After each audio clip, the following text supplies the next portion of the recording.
ગઈકાલે રાજકોટની કોઈ મેટરમાં ગુનો દાખલ કર્યા વગર દલિત સમાજના એક વ્યક્તિની રાજકોટ શહેરના માલવ્યનગર પોલીસ સ્ટેશન દ્વારા ધરપકડ કરવામાં આવી। ત્યાં કોઈ જ કારણ વગર આ માણસને હમીર રાઠોડને બેરહેમીથી મારવામાં આવ્યો અને આજે સવારે એનું રાજકોટની હોસ્પિટલમાં મૃત્યુ થયું છે। આ કસ્ટોડિયલ ટોર્ચરનો, આ કસ્ટોડિયલ ડેથનો કેસ છે અને પ્રથમ દર્શનની રીતે પોલીસના હાથે થયેલી હત્યા છે।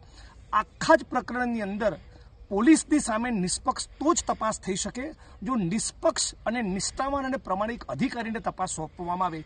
એટલે આ મીડિયાના માધ્યમથી રાજ્યની સરકારને અને પોલીસને અપીલ કરું છું કે રાજકોટ સીઆરપીએફમાં આઈપીએસ અધિકારી સુધા પાંડેને તપાસ સોંપવામાં આવે અને સમગ્ર રાજકોટ શહેરના દલિત સમાજના વડીલોને અપીલ કરું છું કે જ્યાં સુધી આઈપીએસ સુધા પાંડેને તપાસ સોંપવામાં આવે નહીં ત્યાં સુધી મૃતદેહનો સ્વીકાર કરશો નહીં।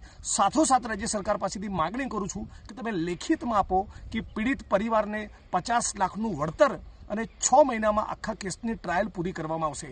ઐતિહાસિક રીતે આપણે જોયું છે કે આ દેશમાં પોલીસ લોકઅપમાં અને એન્કાઉન્ટરમાં આદિવાસી, મુસ્લિમ, ડીએનટી, લોઅર ઓબીસી અને દલિતોની જ હત્યા કરવામાં આવે છે અને આ પ્રકરણોની અંદર મોટા ભાગમાં પોલીસ આરોપી હોય, પોલીસનો બચાવ કરતી હોય છે। એટલે પોલીસનો બચાવ ના કરે એવું અમે ઈચ્છીએ છીએ અને એટલા માટે તટસ્થ પ્રમાણિક અધિકારી આઈપીએસ સુધા પાંડે દ્વારા કેસની તપાસ કરવામાં આવે એવી માગણી કરું છું।